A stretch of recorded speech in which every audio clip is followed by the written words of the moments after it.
Okay, so as you probably heard from Frank this morning, we're the newest addition to ERG. We joined when we moved across to Imperial.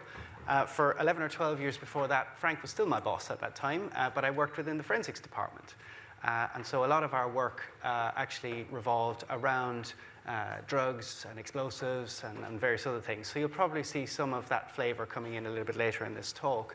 But what it does bring to this is a very systematic approach to measurement of environmental chemicals in particular as our focus to a very high standard. So we're going to focus on some monitoring and what we can use from this in order to understand exposure in a One Health focus in particular.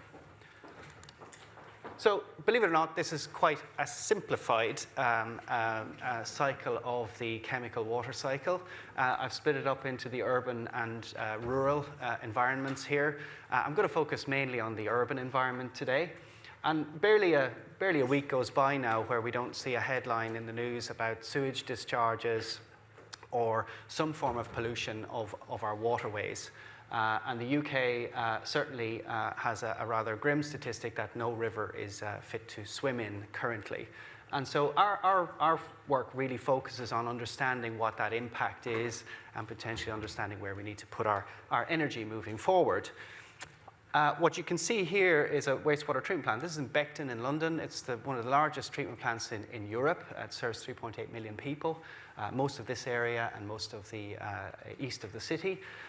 One thing to draw out here is that of all the chemicals that we use in our daily lives, my intention here is not to scare people. Chemicals really enrich our lives. They're really important for our lives. They extend our lives and improve our quality of life. But we don't necessarily always know what happens once they leave us and enter into our environment. And so there's very little knowledge about what the environmental risks are and the balance of their potential benefits. So these wastewater treatment plants are not designed to remove the vast majority of chemicals. So building more of them as they currently stand may not actually clean the issue up. In addition, we've got this very new issue. In 2011, when I first started looking at this issue, everybody told me I was daft. What's the point? These things only happen in extreme circumstances. But these combined sewer overflows happen, certainly in London, roughly once a week. I think one of the more recent statistics was 39 million tons of untreated sewage enters the Thames every year. So now there is a grand project to implement the Thames Tunnel, which should capture the vast majority of that pollution going into the Thames, and aims to reduce pollution by 95%. However, all of these things, including the wastewater treatment plants, still end up contaminating our rivers. And I say contaminating, I don't say polluting our rivers. In many cases, chemicals are fine. They're not an issue in our environment, and I'll hopefully show you that today. But the fact that we don't necessarily know which ones are going to be an issue, that's where we need to rapidly improve our understanding. Now, in a purely One Health focus, this is a One Health issue. Healthy city, healthy environment, healthy animals, healthy humans. You cannot treat it in any other way, all right? Obviously, a focus can be on humans for sure, but actually understanding everything is important to understand how chemicals move around in our environment. So, unfortunately, we see chemicals in these things. They eat each other, and as a result, you can see trophic transfer across these different organisms, and we eat them.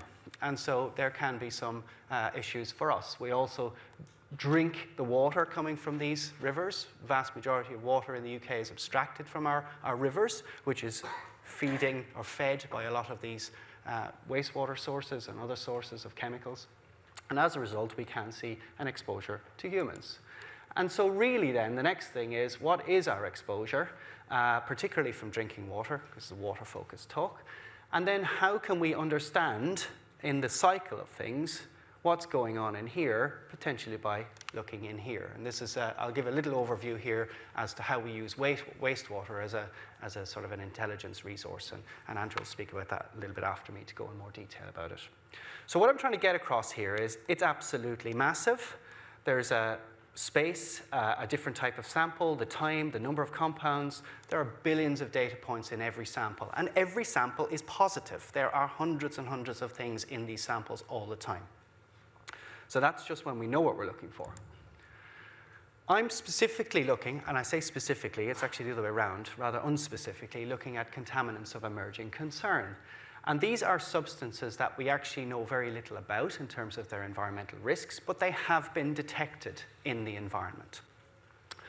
I always check this before I talk. Today on the American Chemicals CAS registry, there are 204 million substances registered, which have been disclosed in publications since the 1800s. And just to whittle that down, the global inventory of those that are sort of registered for manufacture and sale is 350,000. Only 350,000. Those of you who are analytical chemists in the audience will know that that's quite a large number. So in this sense, we are looking at a very, very large number of substances. They also change into other things and so on. So it sets a very, very high bar for us to understand. So let's talk sewage. It's in the news every week. And this, believe it or not, is the map of England in 2022, capturing all the storm overflows that happened just in 2022. As you can see, perhaps in London in 2011, when I started looking at it, it wasn't necessarily the right place to look. So it's not always a big smoke city that is the problem, all right? There are potentially other areas of the country that need more focus.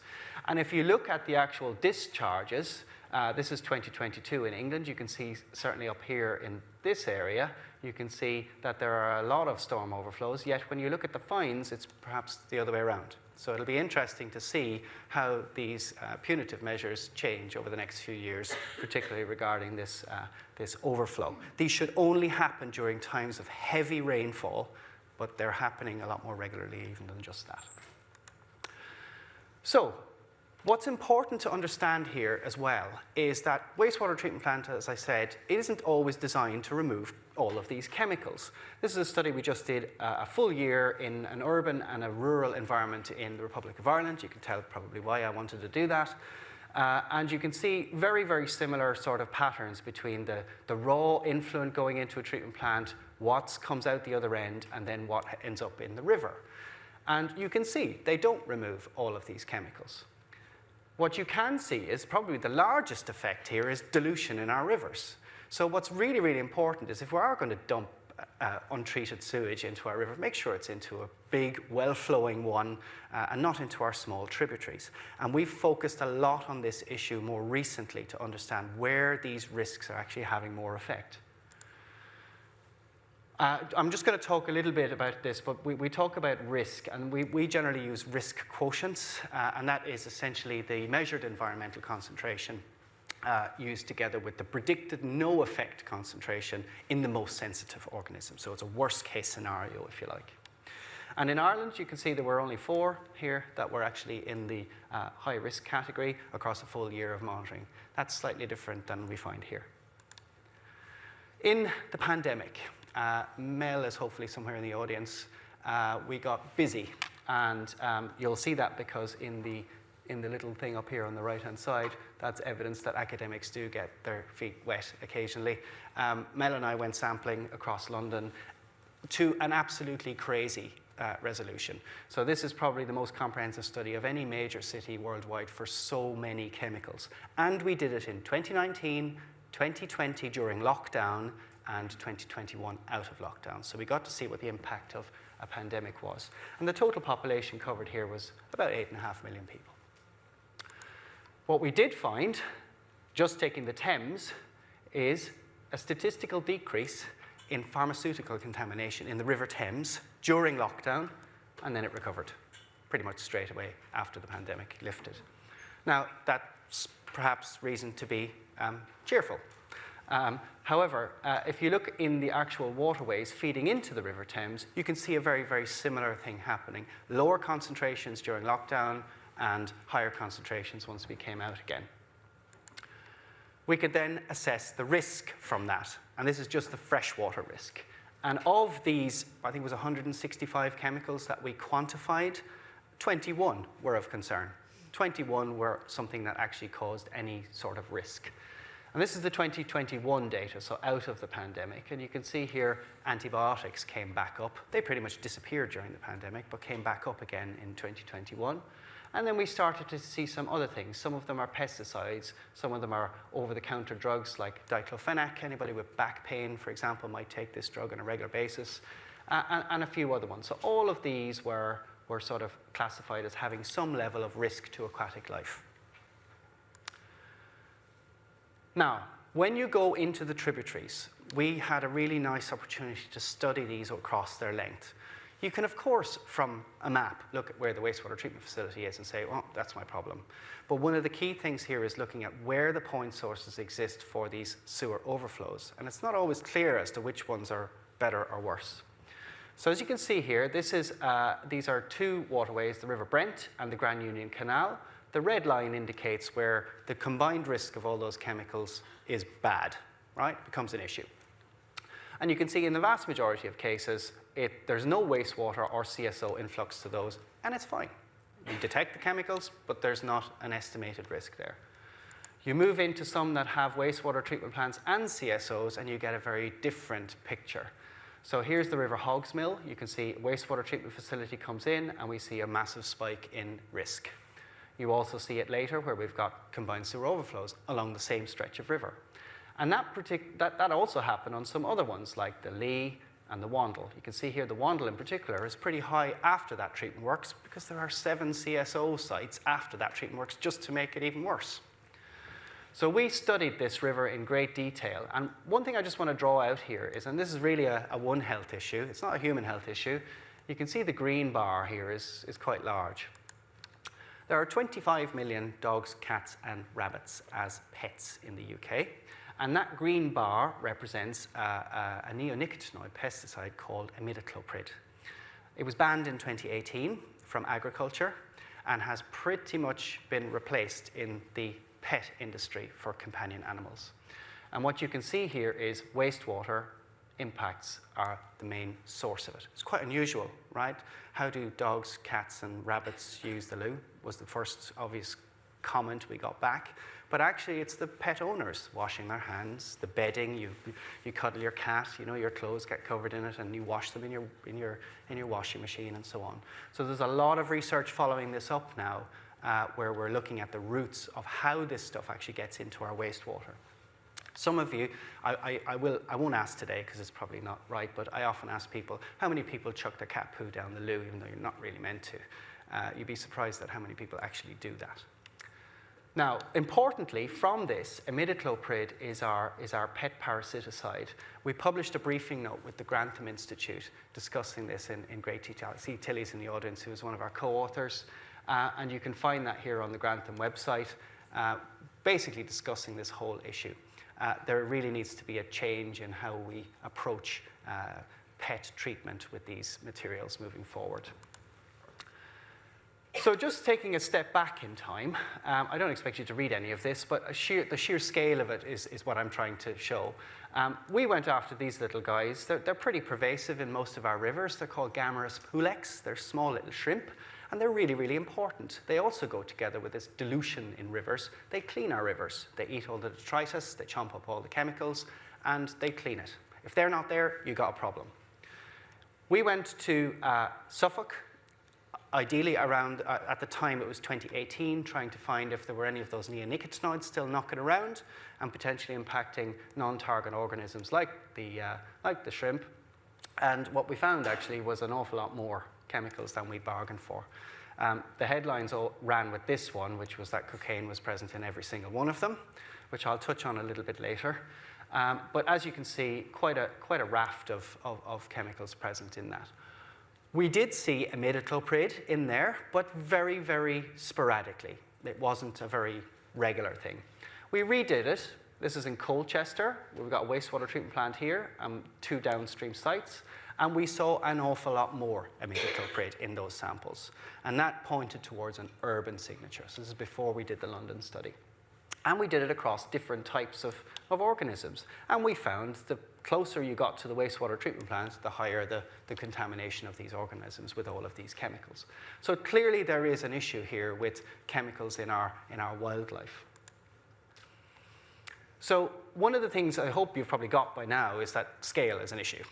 Dealing with this at scale is quite problematic. I have a couple of students who are working on this little passive sampler, which we 3D printed, which is actually really useful for water monitoring, but we've also used it for soil, and we're using it for air quality as well. And you can embed this with different types of traps to basically understand what chemical pollution is in that environment. But using this together with some machine learning, we've actually been able to shortlist and prioritize things a little bit more effectively. So we performed a 6-month study in the River Wandle, in that heavily impacted river, where we studied the water, we put in our passive samplers, and we studied our little gamma. So this is biomonitoring of shrimp, right? So it's a little bit different to perhaps the human focus we've heard up to now. And as you can see, our little passive sampler actually explains more of the variance than the water does. So why are we testing water? What's the point? It's not in the animal, perhaps. So why are we using water as a benchmark for exposure to chemicals? So that prompted us to say, well, maybe we've got a really nice proxy now, so that in the spirit of environmental protection and sustainability, we're not killing lots of these animals in order to do ecotox testing. And actually, we can, using machine learning in this tool, predict the concentration of substances that we find on that sampler that will be in the organism. And this is really, really exciting work. Now, the other thing, and I think Ben touched on this yesterday, and it's really, really critical. I'm going to emphasize it again. Our biggest challenge is knowing where to take a sample. It's a very simple question, but very, very hard to answer. And for us, it is absolutely vital to engage with communities. They know their community best. I think the UK is a great example of how people engage with their blue spaces. Here's an example of a project that was done with some funding at Imperial. I've only just shown 2 sites here, Sheffield and Norwich, where citizens went out and put these samplers out into their rivers to find out where is the pollution coming from. And we were able to tell them exactly where. Of course, we saw some wastewater impacts, but we were able to say with pretty good confidence as to where their issues lie. It was quite interesting to hear their perspectives. It wasn't all plain sailing.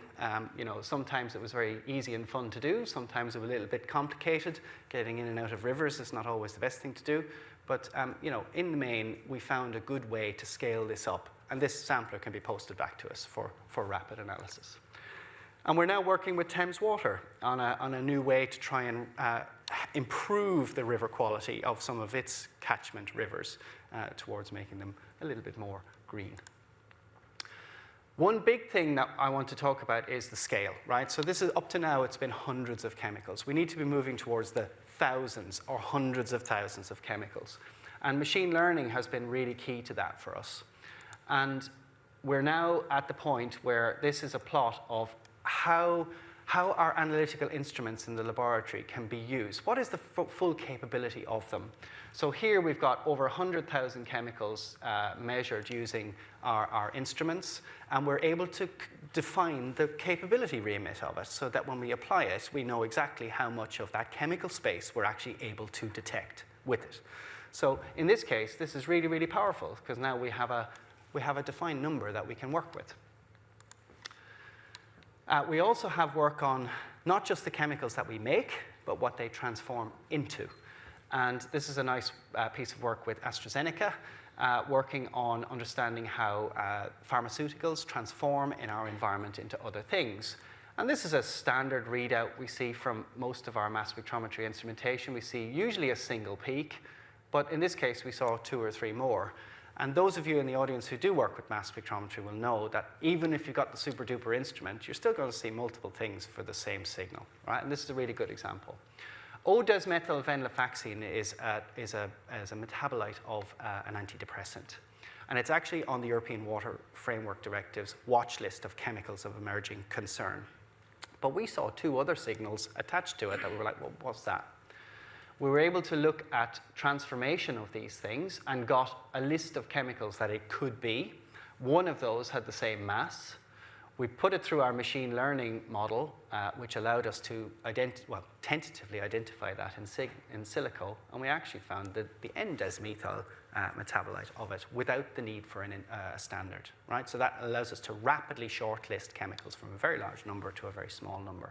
And that technique has allowed us to reduce whatever we get from mass spectrometry alone to a defined list of chemicals roughly by about 2/3. So it's quite powerful. Right. Back in the day, when I did my own PhD, it was on drinking water quality. And in particular, we were looking at haloacetic acids, which I know many of you in the audience, and certainly those at Imperial, have done a lot of work on. At the time, I was looking at mass spectrometry signals, rather noisy, rather unspecific, open to interpretation. But at the time, I didn't realize it, but I was seeing fluorinated signals for these haloacetic acids. And what I didn't know, because I chalked it up to fluoridation of Irish drinking water, that I was starting to see the precursors of PFAS in our drinking water. We since went on and did this in 2018, and we were seeing trifluoroacetic acid, a very, very difficult chemical to actually measure in water anyway, as well as the chlorinated and fluorinated alternatives.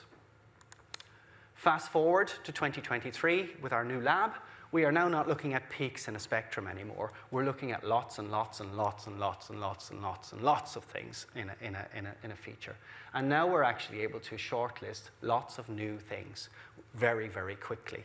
And so one of the recent works we did was looking at these new substances, hydroxycyclopentene diones, which are predicted as potential mutagens. So this is going to be really exciting work, and we're working with UKHSA to try and understand that in more detail, alongside all of the PFAS.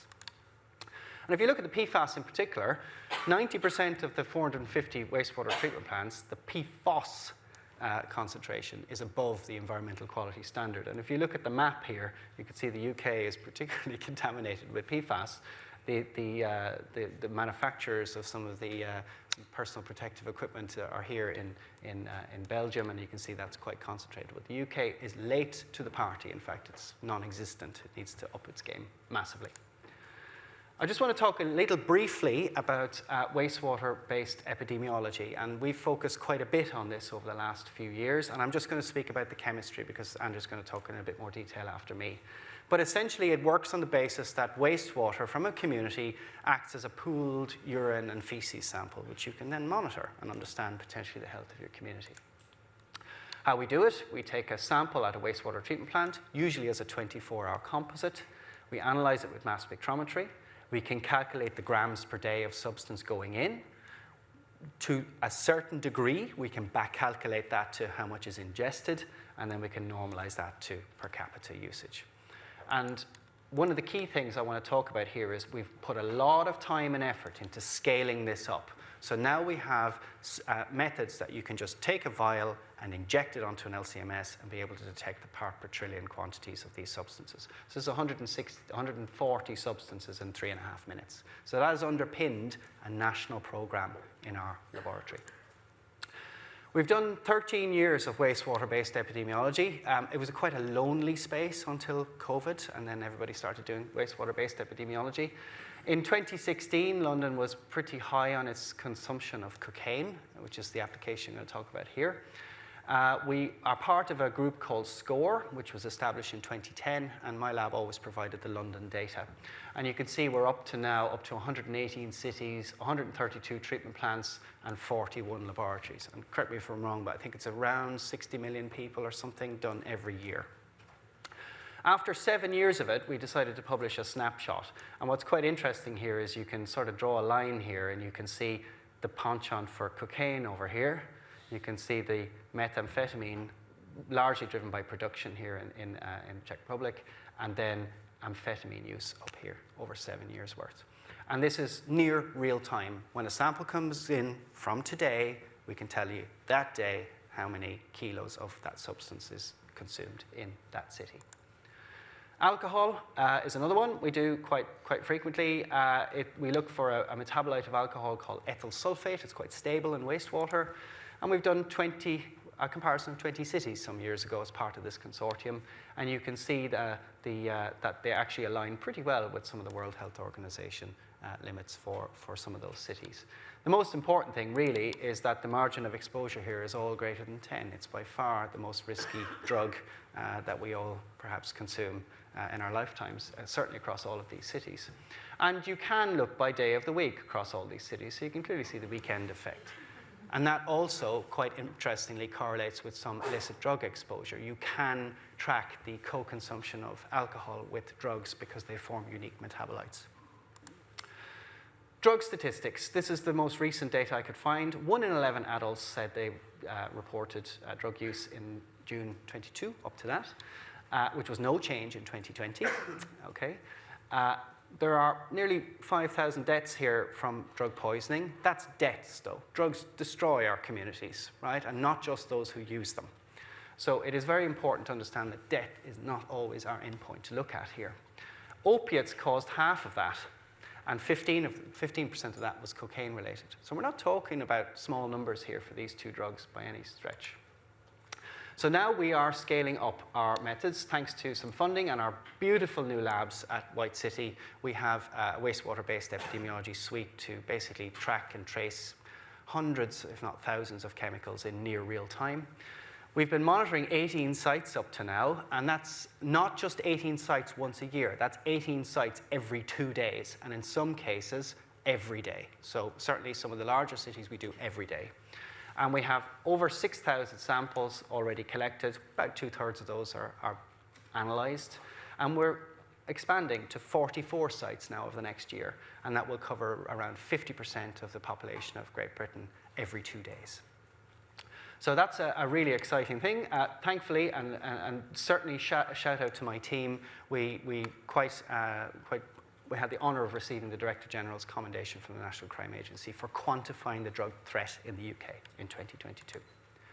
Just very briefly, some examples. You can see here, not just for illicit drugs, this is for all medicines, well, a large number of medicines, pesticides, illicit drugs, metabolites, and various other chemicals. We can start to tease apart cities based on their chemical fingerprints. So this is urban wastewater fingerprinting. And you can see here, in some cases, they're quite easily distinguishable from each other. This is probably the largest suspect screening of its kind, certainly in the UK, but probably in most of Europe. This is the complete set of suspect screening every month at each site for 3 years for 1,200 chemicals. And you can see the vast majority of these are actually pharmaceuticals. There's quite a number of pesticides in here, which we also are spending some time looking at. Frank mentioned tire wear earlier on. That's now forming part of a project on us, so we can measure in real time tire wear in wastewater on a daily resolution. So conclusions. I've kept these rather broad. We drink water that's been through someone else 10 times before. It's actually truer than you might think. It is important to take a One Health lack of focus here, perhaps. And it is important to understand how chemicals move around and not just through humans. It really is the tip of the iceberg, but we now have methods that will allow us to see what we didn't see before, and so we can't bury our head in the sand anymore. And I think really wastewater does represent a really nice resource for spatiotemporal monitoring in near real time. And I think it's especially useful for an early warning system, including for chemicals. The drug scene is a little bit perhaps slower than some of the biological monitoring, but I still think it's great for early warning systems for new types of drugs that come on the scene. So I've got a lot of people to thank. I'm sure I've left names off this list, but I have an absolutely outstanding team. I'm very lucky to work with them, and some really excellent partners who didn't think I was daft when I said I wanted to study wastewater 10 years ago. Yeah, it's been a really nice ride, and I'm delighted to be joining ERG moving forward. So I'm happy to take any questions if we have time.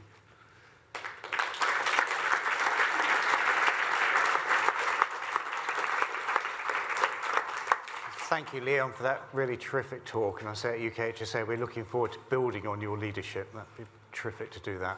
A couple of questions for Leon, and then we'll have to move on. Oh, one here. Yes, please.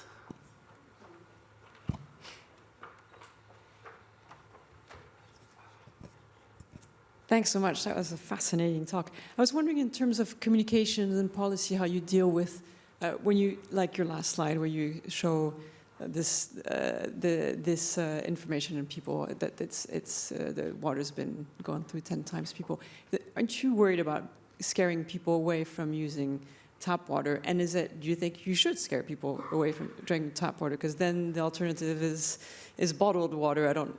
And that has all kinds of other implications. So how do you do that? I've got a short answer to that one, and it is very much so in a science communication focus. I had the absolute honor to be interviewed by Life Scientific last year, and I was asked that exact question. Water from bottles and water from taps are just different chemically. Doesn't mean that any one is better than the other. From the PFAS focus, we do have some ideas about how we can actually clean up waters for PFAS.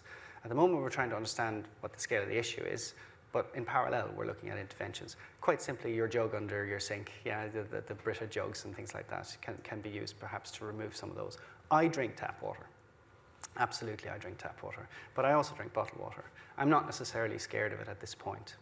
So, and my question is more, if you scare people away from tap water and drive them to bottled water, then there's a whole Correct. Correct. Well, there's a lot of plastic waste for a start. So I think it's personally for me, I focus on drinking tap water first before going to any bottled water. But that's just me, perhaps. But the chemical signature is different, and it brings with it different challenges. Okay. And one more at the back. Alison, sorry, I didn't see you there. Thanks very much. That's fascinating. I'm just wondering what kind of treatment you would need to apply to the wastewater treatment plants to remove chemicals, because obviously drinking water plants have additional kinds of treatments that I don't know whether it's practical to apply to wastewater. Thank you. Yeah, again, it's sort of like the bottled water thing. You add more treatment and you end up with another suite of issues. But one treatment approach that has been taken is using reed beds and things like that, for bioconcentration. I think one of the simplest things is maybe stop dumping wastewater into small rivers. I think that would be a very simple change. I think the technology focus is important, but I think overwhelming our rivers with sewage is perhaps a good place to start.